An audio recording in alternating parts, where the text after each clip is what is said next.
বলবেন এখানে আসলে যারা এসেছেন জিনিস আমাদেরকে বলবেন এখানে এখানে যারা ওই সংস্কৃতি কর্মীরা এসেছেন তারা হচ্ছে দাবি করছেন যে এটা নাকি আপনি বলছেন বা কলেজ থেকে বলা হয়েছে যে এটা 6 তারিখে ভাঙা হয়েছে। এটা কি আসলে দেখে মনে হচ্ছে কিনা যে আসলে দুর্বৃত্তরা ভেঙেছে এক, আর দ্বিতীয়ত হচ্ছে আসলে এখানে মিডিয়া কর্মীরা আসলেও কেন আসলে আপনারা চড়াও হন, এটার একটা ব্যাখ্যা দিবেন, আপনারা একটু বলবেন, আপনাদের বক্তব্যটা দিবেন। এটা হলো আসলে 6 তারিখে যখন প্রতিষ্ঠান খুলে তখন আমরা আসি, তখন কিছু রানিং স্টুডেন্ট এবং পুরানো স্টুডেন্টরা এখানে আসে। আসার পরে প্রথমে আমাকে চার্জ করে যে আপনার বঙ্গবন্ধু ছবি আমি নামাইনি কেন। আমি ঠিক আছে নামাই পেয়েছি, কারণ এরকম তো অর্ডার হয় প্রধানমন্ত্রী নেই, প্রধানমন্ত্রীর ছবি আমরা নামাইছি।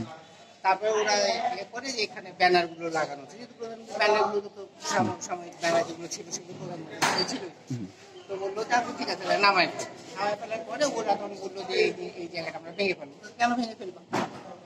ভেঙে ফেলবো তো কোথায় এটা ঋতু ঘটকের জায়গা, তো এটা ঋতু ঘটকের জায়গা না, এটা হোমিও কলেজের জায়গা না, হোমিও কলেজ জায়গা, হোমিও কলেজের জায়গা। তো তাহলে আর এখানে তো আমাদের লাইব্রেরি আছে, আউটডোর আছে, সেখানে আমরা কেন তোমরা ভাঙতে যাচ্ছ? তোমরা কলেজের ছাত্র তোমরা কেন ভাঙতে? এদেরকে বুঝাই শুনে নিয়ে আমরা 2টোর সময় আমাদের কলেজ বন্ধ, কিন্তু সেদিন আমরা আরো পরে গেছি শুধু এই কারণে যে আবার কোনো কিছু ঘটে কিনা। তারপরে আমাকে 8টার সময় ফোন দেওয়া হয় যে এইখানে ভিতরে ভাঙাভাঙি হচ্ছে, রাত 8টায়।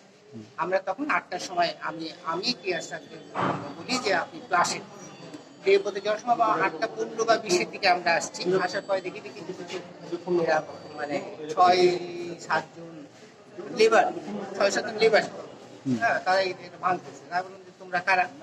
আমরা লেবার। তোমরা এটা ভাঙছো কেন? আমাদেরকে কয়েকজন ছেলে পেলে নিয়ে এসে টাকা দিয়েছে এটা ভাঙছো, ভাঙছো বা ভাঙো। এই হলো বক্তব্য আমার। আপনার নাম কি? আনিসুর রহমান। স্যার আপনাদের আরেকটা বিষয়, এখানে আসলে এখানে যেটা প্ল্যান মাফিক যেটা হওয়ার কথা সেটাই আমরা করতে চেয়েছিলাম। এখানে আউটডোর আছে আর ওইদিকে আপনার ইনডোর গুলো। স্যার ওই ঘটনায় কি আপনার মূল ভবন কোনোভাবে ক্ষতিগ্রস্ত হয়েছে?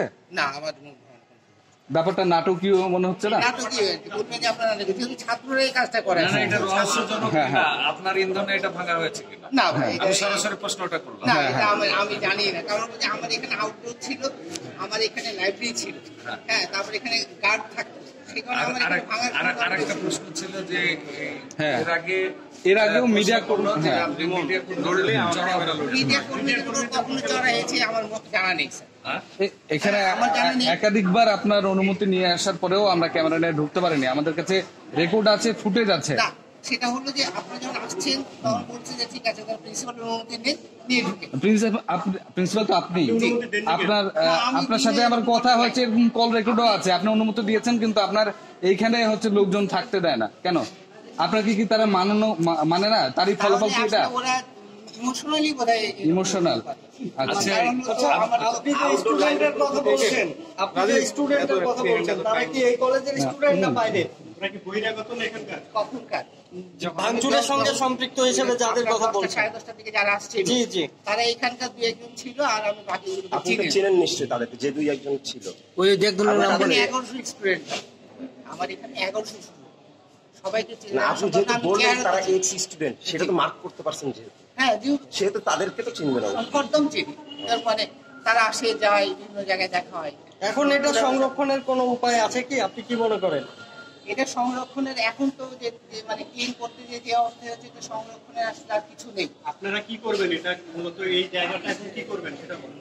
এটা আউটডোর হিসাবে করবো, আমাদের প্ল্যান অনুযায়ী। তারপর প্ল্যানই এরকম ছিল, তাহলে মানে ভাঙার পরে আফসোস নাই, খালি প্ল্যান যে এক্সিকিউট করতে হবে। আপনাদের প্ল্যান প্ল্যান মাফিক তো কাজ হয়েছে তাহলে। হ্যাঁ, কিছু লাগবে?